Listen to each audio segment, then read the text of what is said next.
Eu sou Mariane Roma e hoje nós vamos falar sobre a pessoa estomizada.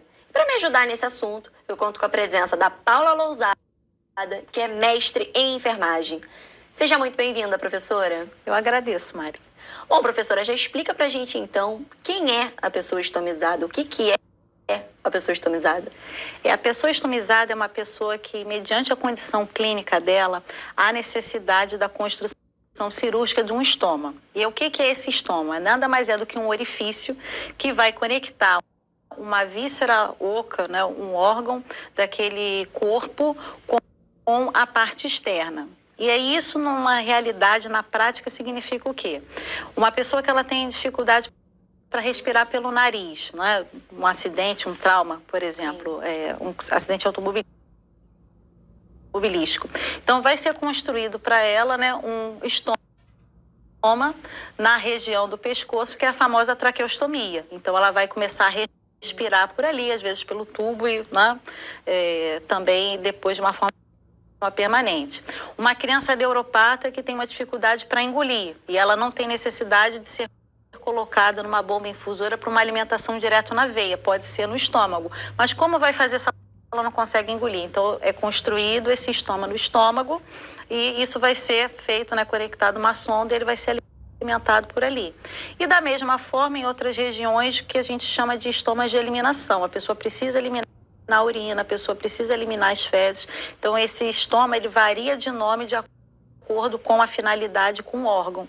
Mas, em linhas gerais, é um procedimento cirúrgico, a pessoa tem que ir para o centro cirúrgico para que isso seja construído, realizado, e ela pode ser de acordo com a condição temporária ou permanente.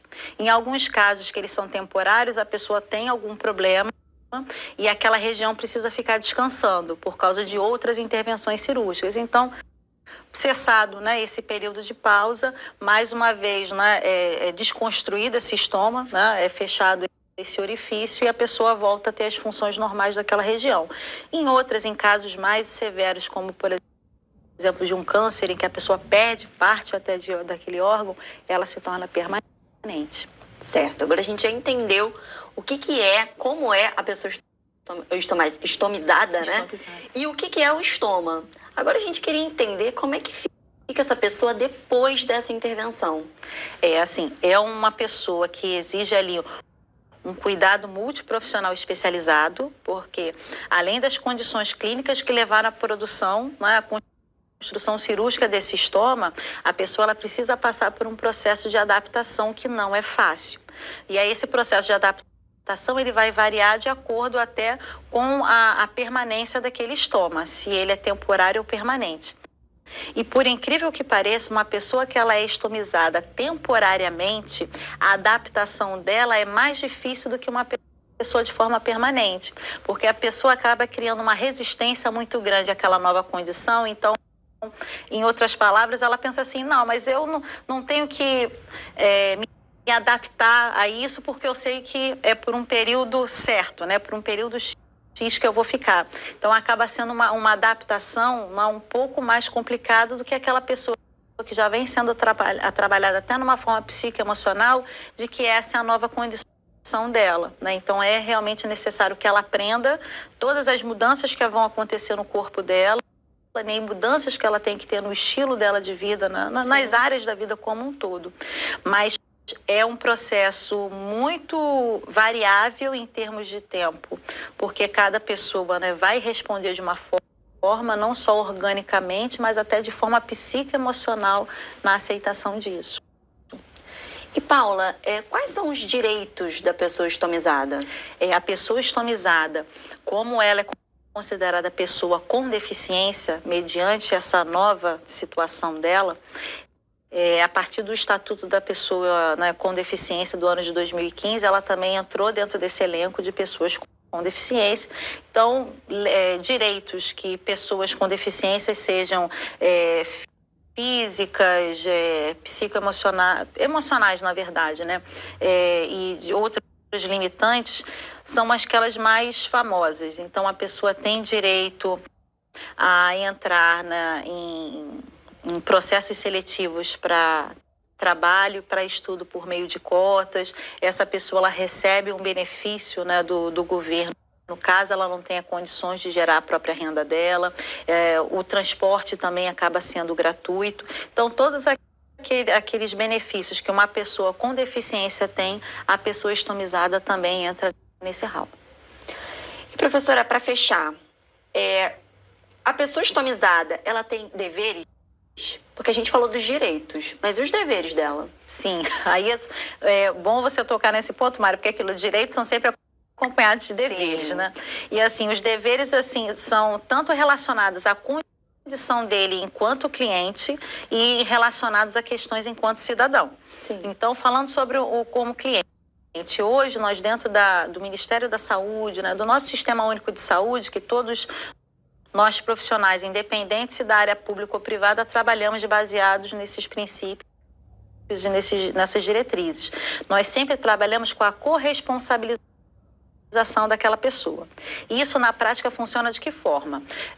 A pessoa ficou internada no período pré-operatório, foi realizada a cirurgia, ela teve todos os cuidados naquele período pós-operatório pela equipe, a gente começa o preparo dela da alta para casa.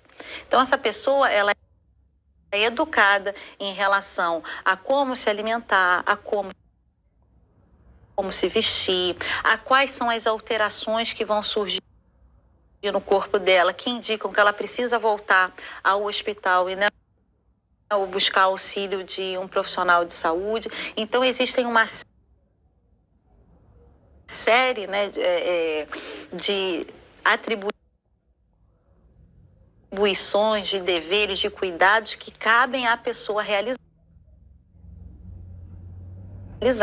Não adianta só a gente fornecer orientação, fornecer o medicamento, se a pessoa chega em casa, ela não toma o medicamento e ela não segue aqueles cuidados, né? Então, o trabalho, né, o dever dela, então, é realmente aceitar essa corresponsabilização em relação ao seu próprio cuidado. E, enquanto cidadão também, estar ciente dos seus direitos para que, caso algum deles não esteja sendo respeitado, ele vá requerer. E aí, nesse momento, a gente tem, né, um profissional maravilhoso que dá a voz a essas pessoas que não têm os seus direitos respeitados, que é o assistente social e o advogado. Então, por isso que é uma pessoa que ela é atendida realmente por uma equipe multiprofissional e interdisciplinar, porque muitas das vezes ultrapassa a área da saúde. A gente tem que buscar a área do direito, a gente tem que buscar a área da educação, entre outros, para garantir que direitos e deveres estão sendo cumpridos. Precisa ser visto de forma holística, né? Sim, bem globalizada. Bom, professora, infelizmente chegamos ao final, mas eu queria agradecer você pela presença e também por todo o conhecimento. Muito obrigada. Eu agradeço. Bom, é isso. Chegamos ao final, mas eu realmente espero que a gente tenha conseguido agregar bastante conhecimento a todos vocês. Até a próxima!